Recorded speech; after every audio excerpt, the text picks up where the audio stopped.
Welcome to Psych with Sigmund, where we delve into the fascinating world of psychology to understand what makes us tick.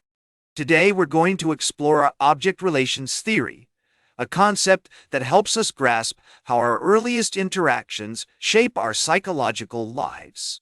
Object relations theory, in simple terms, is about how we form internal representations or objects of ourselves and others based on our early experiences.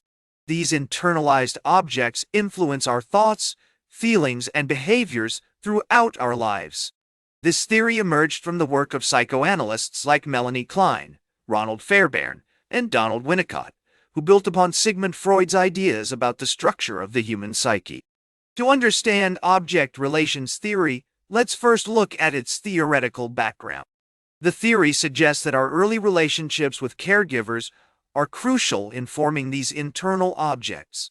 For instance, if a child experiences consistent love and support from their parents, they're likely to develop a positive internalized object of themselves as worthy and lovable. On the other hand, if the relationship is neglectful or abusive, the child may form negative internal objects that can lead to difficulties in relationships and self-esteem issues later in life. Research has provided substantial evidence supporting object relations theory. Studies have shown that children who experience secure attachment with their caregivers tend to have better emotional regulation and healthier relationships as adults. Conversely, those with insecure attachments are more likely to struggle with mental health issues such as depression, anxiety, or personality disorders. For example, the work of Mary Ainsworth on attachment styles has been instrumental in understanding how early interactions affect our ability to form healthy relationships throughout life. Let's consider a case study to illustrate this concept. Sarah, a 30-year-old woman, struggles with intense feelings of abandonment in her romantic relationships.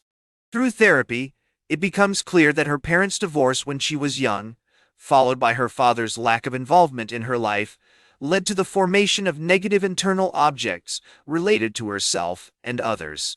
She perceives herself as unworthy of love and expects others to abandon her.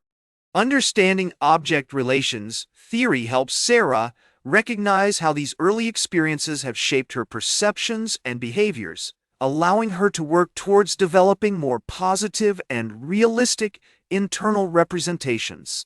In everyday life, recognizing how object relations theory plays out can be incredibly empowering. By becoming aware of our internalized objects and how they influence our relationships, we can start to challenge negative patterns and cultivate more positive, realistic expectations of ourselves and others. For instance, if you find yourself consistently seeking validation from others due to a deep-seated fear of not being good enough, understanding the roots of this behavior in your early relationships can be the first step towards change. Therapeutic approaches focusing on object relations, such as psychodynamic therapy or attachment-based therapies, can help individuals develop more cohesive and positive representations of themselves and others. These therapies often involve exploring childhood experiences, understanding how they influence current relationships, and practicing new ways of interacting with others that are based on self-worth and mutual respect. Understanding object relations theory can also shed light on the complexities of mental health conditions like borderline personality disorder or narcissistic personality disorder.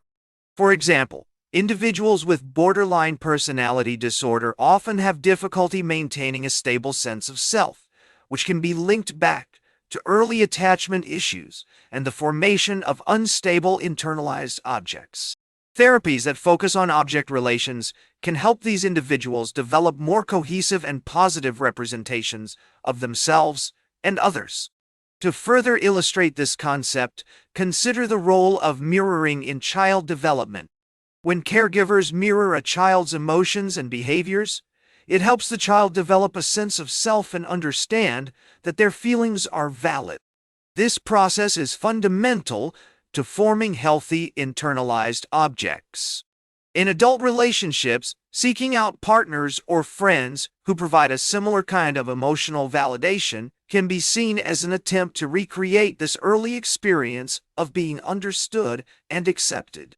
In conclusion, object relations theory offers a profound framework for understanding how our earliest interactions shape the very fabric of our psychological life.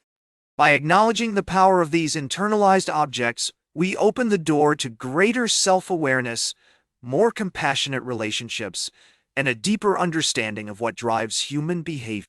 As we continue to explore the intricacies of psychology, remembering that our early experiences lay the groundwork for our future relationships can be both a humbling reminder of our complexities and a hopeful promise for personal growth. That's all for today's Psych with Sigmund.